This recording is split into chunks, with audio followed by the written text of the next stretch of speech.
Bonjour à tous, avec Andreas, ce mois-ci on s'est penché sur le stretching afin de vous guider comment le faire et quand le faire avant, après et jour de repos. Donc pour le avant une séance, nous on est partisans plutôt de travailler la mobilité et l'échauffement dynamique. C'est pour ça que dans notre dernière vidéo on vous a présenté des mouvements d'activation neuromusculaire.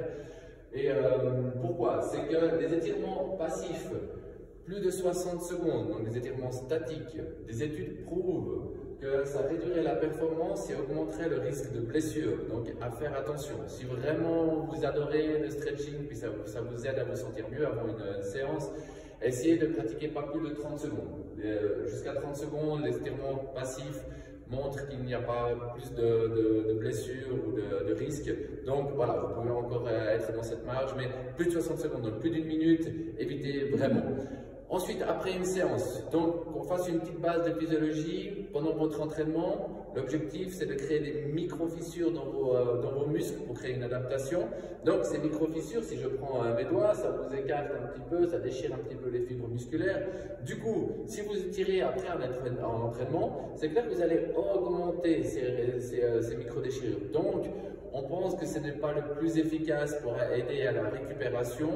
Et de plus, pour le stretching, le but du stretching, c'est de gagner en amplitude musculaire. Votre muscle, quand il est chaud, il est beaucoup plus élastique. Du coup, vous allez pouvoir gagner en amplitude musculaire, mais elle est un peu faussée du fait que votre muscle il réagit mieux à l'étirement. Donc maintenant, Andreas va vous expliquer après l'entraînement ce qu'il faut faire. Donc tout simplement, le plus efficace, c'est de faire automassage, soit avec une balle, soit avec le rouleau qu'on a de toute façon ici à la boxe. Et puis vous allez commencer à les rouler quasiment, mais doucement sur des zones qui étaient trop sollicitées pendant l'entraînement. Ça, c'est l'objectif.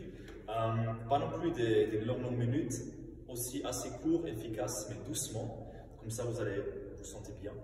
Et après, vous allez mieux adapter par rapport à la séance. Ça, c'est l'objectif. Beaucoup plus efficace que les étirements avant, après la séance. Après la séance, donc ça c'est juste quand vous avez terminé, quand vous êtes encore dans la salle. Ce qu'on pense pour vraiment améliorer l'amplitude musculaire et puis que le stretching soit efficace, c'est de faire ça 1 ou 2 heures après la séance quand votre muscle est devenu un peu plus froid ou idéalement les jours de repos.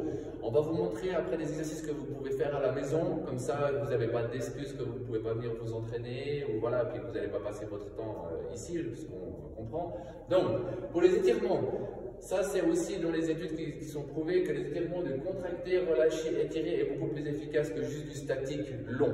Donc, le protocole est le suivant, c'est 2-3 séries de contracter, donc réduire l'amplitude entre les articulations pendant 5 secondes, relâcher pendant 2-3 secondes et ensuite j'étire 20 à 30 secondes.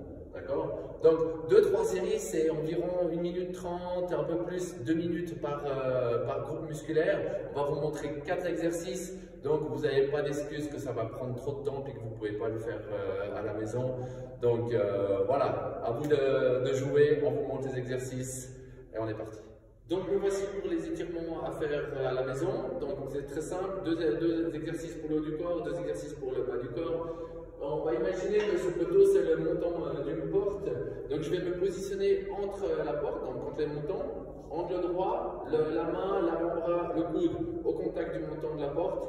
Je viens de côté et là je vais pousser le montant, je vais relâcher, étirer. Je monte de côté, je suis là dans le montant de la porte, je contracte, je relâche et j'étire. 2-3 séries en respectant le tempo qu'on vous a expliqué avant. Deuxième exercice, toujours avec le montant de la porte, ça va être plutôt pour les dorsaux et l'arrière de l'épaule. Vous prenez le montant, vous positionnez assis, je monte avec le côté, pardon. Je vais contracter, relâcher et tirer. Vraiment, essayez de vous contracter, de réduire l'amplitude, de contracter les omoplates, engager les dorsaux, sentir ce que vous devez travailler, relâcher, et ensuite je descends un petit peu plus bas, je rentre la tête dans les épaules pour augmenter l'amplitude du travail. Si vous voulez vraiment un petit peu augmenter travailler aussi au niveau des hanches, vous mettez un genou au sol, et là au moment où vous étirez, vous faites une légère rotation dans le côté où vous travaillez, et ça va aligner le grand dorsal et aider à engager un tout petit peu plus la région basse du grand dorsal au niveau des hanches. Et de plus, vous pouvez un petit peu vous aider avec votre main pour étirer un petit peu le bassin. Voilà. Ça c'est pour le travail du haut du corps, pas très compliqué. Ça ne sert à rien de vouloir faire 1000 exercices. Si vous commencez déjà avec ça, ça sera déjà une bonne chose. Pour le bas du corps. Parfait, bas du corps. Deux mouvements. Premier mouvement pour tout ce que c'est région cuisse. Vous allez, c'est là, coucher au sol. Tranquillement, trouver une position agréable pour vous. Ensuite, vous allez rattraper une jambe. Et de là, vous allez tout simplement contracter. Donc, vous allez pousser les pieds dans la main pendant 5 secondes. Vous allez relâcher, étirer. Vous allez ramener les talons vers les fessiers. Étirer pendant 20-30 secondes, comme indiqué. À nouveau, contracter, relâcher et étirer. Et vous allez faire ça effectivement les deux côtés, droite et gauche. Ça, c'est un mouvement. Deuxième, poussez là, ça c'est pour la chaîne postérieure, tout ça c'est des ischios. Vous allez être dans cette position. Le but de cela, c'est vraiment de pousser les talons au sol, ramener au sol, de contracter ici.